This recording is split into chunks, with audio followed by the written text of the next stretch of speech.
Instead of using his laser eyes to destroy, they're used to destroy bad thoughts and turn criminals into good, see? Oh. Well, I mean, temporarily, like, say there are bank robbers, and our hero zaps one of them, and he turns against his crew. I mean, the bad guy, he turns against his crew. Uh-huh. I mean, he has other superpowers, but that one I thought was a cool idea. I don't know. Kind of playing with it. Yes, sir. Yes, sir. I'll send him on in now. Mr. Nobal will see you now. Oh, I thought we were... I'm sorry? No, nothing. Just thinking out loud. Go on in his office? Yes. Well, come on in. Mr. Trash, is it? Yeah, it's, Is this one of those joke names like Ben Dover or Michael Hunt or Hawk or something like that? No, it's my real name. Okay, so listen. The reason for me calling you in here, Mr. Hunt... Trash. Huh? Oh, sorry. Trash. The reason I called you in here is because I'm just gonna have to, well, take out the trash. Sir? Sorry, harsh. Company is cutting some corners, and, well, I'm just in a tight spot. So I'm gonna have to, let you go, Mr. Trash. And I need a new Corvette.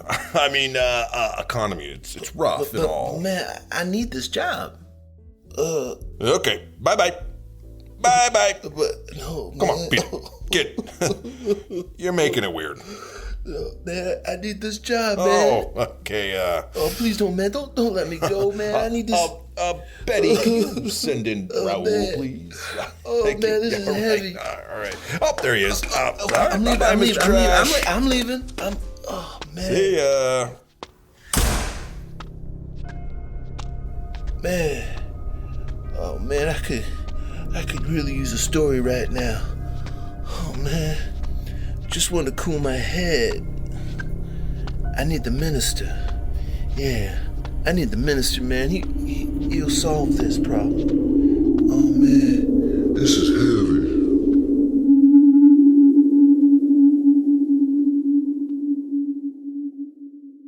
I'm not a good person.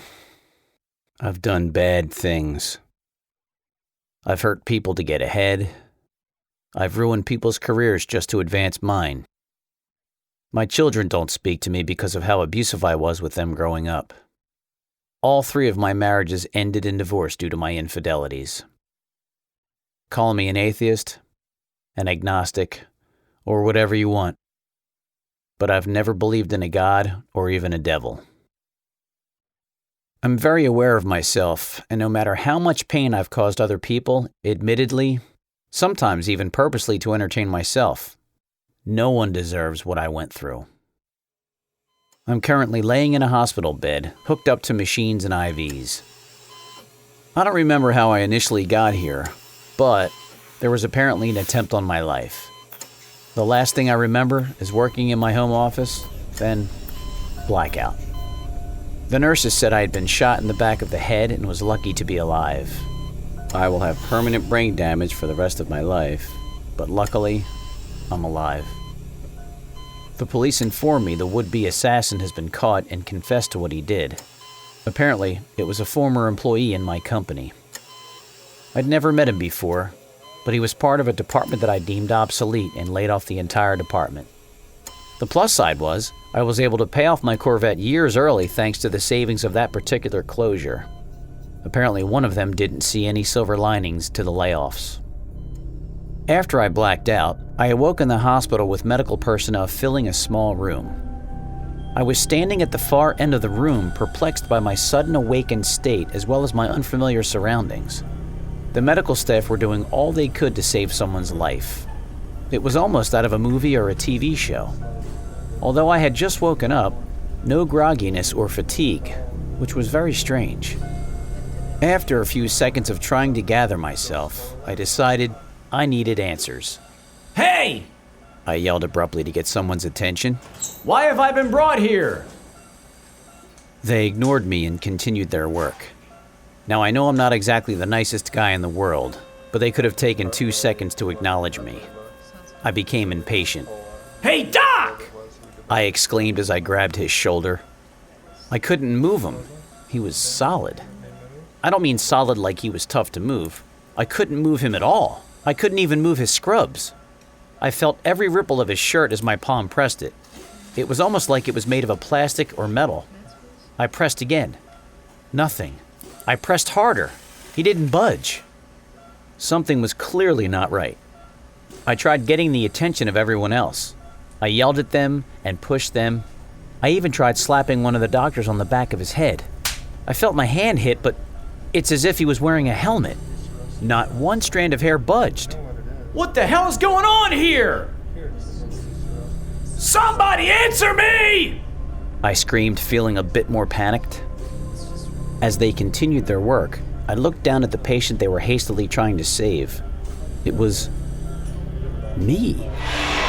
I was watching these people try to save my life. My eyes widened out of fright and the realization of me having some kind of out-of-body experience. I stood, frozen, as I watched them.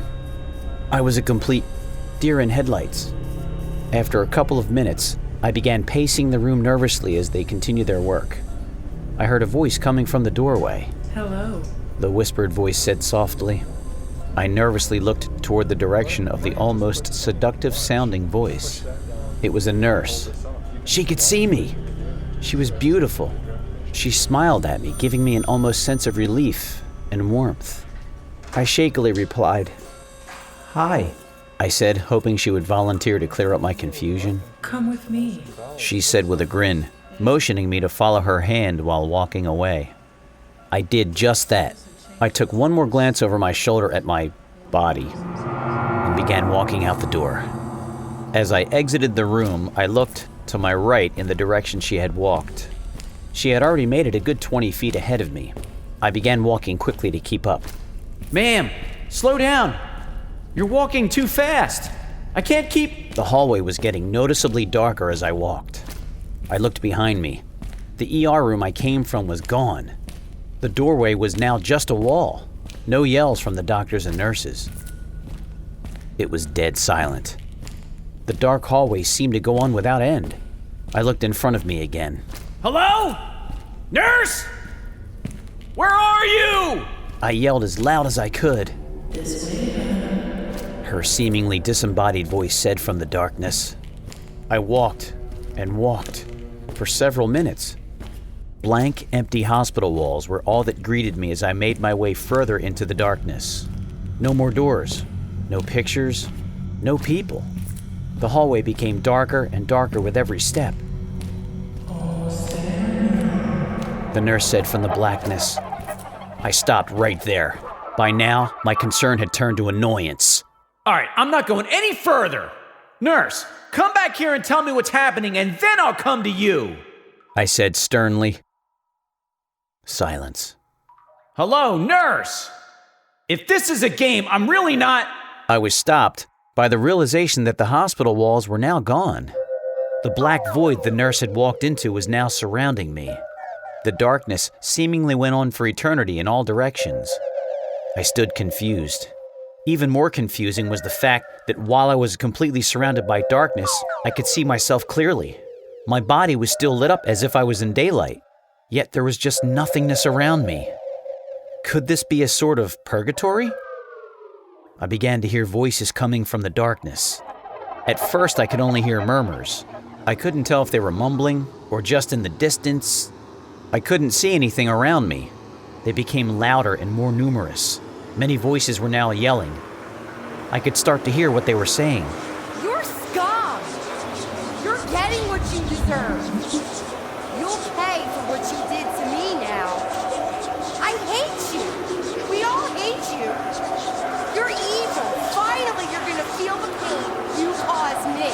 I vividly remember some of the terrifying voices from the darkness. I tried to cover my ears as the voices became louder and louder, but it didn't help. I dropped to my knees and yelled for them to stop. What do you want? You womanizer! Who are you? Selfish! Go away! I frantically yelled. You I tried to act tough and add a sternness to my orders, but my voice cracked with every demand. I ducked my head while continuing to hold my ears. The voices became louder as they continued to berate me. Worthless. You're worthless. I felt an impact in my chest and fell on my back and began clutching my ribs. As I looked up who or what hit me, I saw a man standing in front of me. Sociopath. The hatred in his eyes is something I cannot describe, nor wish to. He stood over me with his fists clenched. The voices were beginning to die down. People were starting to gather around me.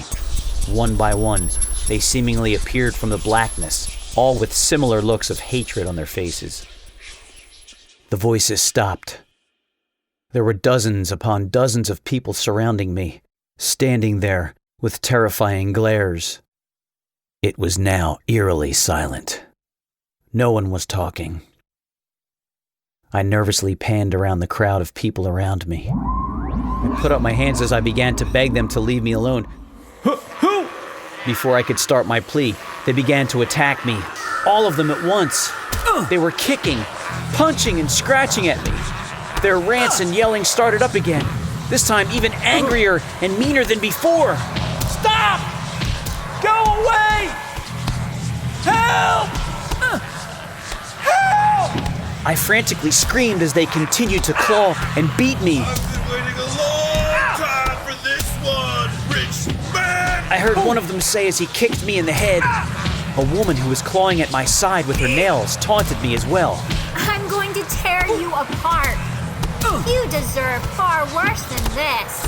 I felt the raking of her claws on my torso intensely, yet when I looked at my skin, no marks, no scratches or blood. It's as if nothing happened, but the pain was there. The group continued their assault on me as I lay in a fetal position, trying to block as many of the blows as I could. This was a pain I've never felt before. The mental pain was equally strong. After what felt like an eternity, the people stopped their kicks and clawing and began tearing my clothes from my body. They were so violent about it, bending my limbs in ways that would normally break them just to get the clothes off me, but nothing was broken though. Feeling the pain of my limbs being stretched and bent without anything tearing or breaking is indescribable. The assaults continued as I laid naked on the ground, desperately attempting to plead to my attackers and blocking their strikes. It was here that I don't know why I did what I did, but I began yelling for help from an unlikely source. God, please help me! Oh, God! Please help! I yelled into the air as I felt another blunt kick to my ribs. God's not here. One of them yelled. He abandoned you. I didn't know what to do, so I did the only thing I could. I continued my pleas to a God I've never believed in my entire life. God, please! This seemed to anger these people the more I continued. You're evil. No one will save God, you. please! I hate you. We all hate you. Save me! God hates you. Another man said while desperately trying to get his punches in among the crowd. Just as he landed his successful strike, they stopped. They just stopped and stared at me. No one uttered a single word. They just stared at me with a look of repulsion, as if I wasn't worth the beatings anymore. Without a single word spoken, they began to walk away. There was a deafening silence as they walked back into the darkness. I lay there, naked, beaten, and alone. No bruises, no scratches, no blood. Just the immense pain from my seemingly unending attack. I began crying as I lay beaten physically and emotionally. I began to realize where I was. This was hell. Not the fiery pit of lava and rock I always imagined it would look like. It's dark and cold. I laid there for several more minutes until I felt a presence. I couldn't see anything, but there was something there, and I could feel its hatred in the stale air. This hatred, though, was far deeper. A groaned whisper came from the back void around me. It was in another language, but the message was received. The tone of the voice terrified me as I knew its intent was malevolent. As I tried looking around for where this voice came from, I felt an excruciatingly painful grasp on my ankle. If my bones could break, they would have been crushed to powder. Something was dragging me violently. It was dragging me so fast. My naked, beaten body was sliding across the bare ground. The burning pain on my skin as the ground scraped underneath me was unimaginable. After, I don't know how long, I stopped. After I hugged my torso in pain for a few seconds, I began to look around. The black void was still around me, but there were people. I panicked at the thought the attackers had returned. My panic turned to confusion as I realized they weren't attacking me. They weren't even looking at me. All just wandering around, naked, like me. I stood up and slowly walked towards one of them. Who are you? Where are we? I asked. He turned his head slowly to look at me. He had a look of confusion on his face as if he was confused as to why I was speaking to him. He continued shuffling on, almost zombie-like. Everyone around me was doing the same, aimlessly wandering. There were hundreds, maybe thousands if I could see further into the void. I was in hell. This is going to be my new eternity. I fell to the ground in tears. Some people turned to look at me, but all with a blank expression. As I sobbed uncontrollably on the ground, I felt the presence return, paired with a growling sound. From above us, a body came hurtling to the ground, hitting with a deep thud. The person yelped in pain as they impacted. This caught the attention of the others, who then cowered in fear. They began crying while holding their arms in the air as if to block something. I then witnessed something truly horrifying. One of the crying people just lifted off the ground violently and disappeared into the black darkness above, paired with another growling sound. The others let out a sigh of relief and began their slow shuffling. The person who had fallen was sobbing hysterically on the ground. I ran to her to try and help. As soon as I touched her, she screamed loudly, swatting my hands from her. She got up and ran.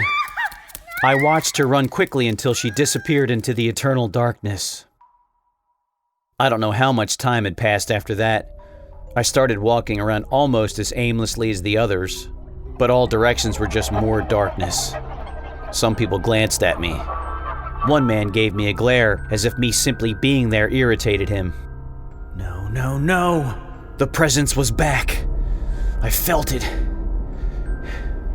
The evil that coursed through me was intense as another body dropped from the emptiness.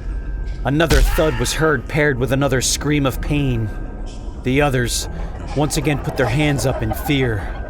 An intense pain went through my entire body as some of the invisible force was crushing my body. It lifted me into the air. It was my turn for whatever tortures lie ahead. I could see the scared people below me become smaller as I was lifted higher and higher. The grip around my body was so tight and so painful, I began crying in defeat when, from the emptiness in front of me, I heard a voice. A familiar voice said, "It was my daughter! What is she doing here?" I yelled to her.